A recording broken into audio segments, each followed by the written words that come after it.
Bah moi, ça m'est venu quand même assez tard, puisque je viens d'avoir 50 ans, et donc j'ai arrêté ma carrière il y a 15 ans, donc ça a pris beaucoup de temps. Mais par contre, c'est sûr que c'est une réelle volonté, enfin un plaisir aussi.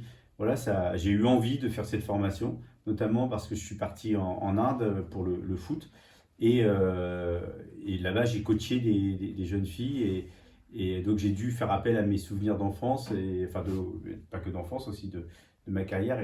Et je me suis dit, tiens, c'est génial quand je voyais ces gamines hyper intéressées, qui étaient à fond en train de vouloir apprendre le football. Et je me suis dit, bah, c'est mon truc, quoi.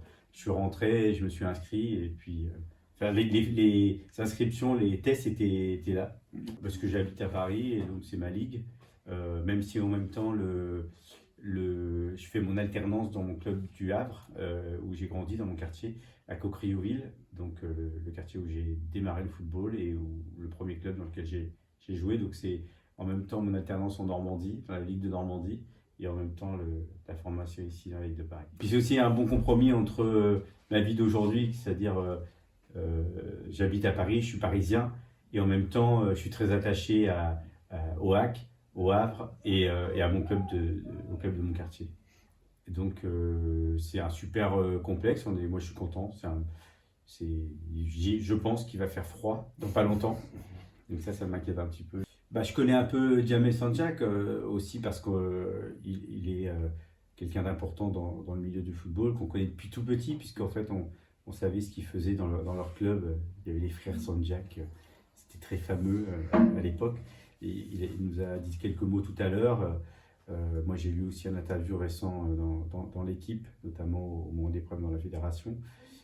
Voilà, on sait aussi que la Seine-Saint-Denis, notamment, est un grand pourvoyeur de talents à travers le monde. Bah, pour moi, la Ligue de Paris, c'est vraiment comme ce que j'ai vécu dans mon quartier, c'est le foot en bas de l'immeuble, dans la cité. Et je crois que c'est pour ça d'ailleurs que Sao Paulo aussi, notamment les favelas, sont des endroits où des joueurs se révèlent, parce que le foot reste vraiment quelque chose de très populaire, qui se joue partout dans la rue avec un ballon. Et c'est là qu'en fait qu'on apprend le plus.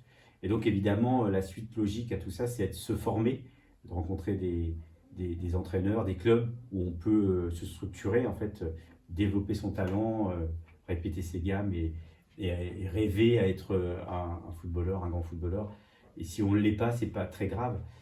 Ce qui est important, c'est de croire en ses rêves, et d'y aller à fond. Voilà, il y a plein de choses à faire dans le foot. Parfois, c'est pas être footballeur professionnel, mais il y a plein de manières de vivre de sa passion. Je ne l'ai pas trop croisé, je le suis de loin. Moi, je sais ce que je fais de mon côté. Moi, un de mes gros engagements, c'est quand même de lutter contre toutes les discriminations, et puis contre les inégalités. C'est ce que j'ai fait en créant l'association Tatane avec des copains, où on met du foot un peu partout. Et puis c'est aussi à travers mes engagements via le Paris Foot Gay, quand j'étais leur parrain, et continuer aussi aujourd'hui. J'ai d'autres projets. Je crois qu'il faut, avec ce qui s'est passé à la fédération, avec Noël Le Graët, euh, qui a été sorti de la Fédé pour ses propos puis son comportement. C'est comment aussi changer les organisations, et notamment les personnes qui décident, qui ont le pouvoir, comment renouveler tout ça. Voilà.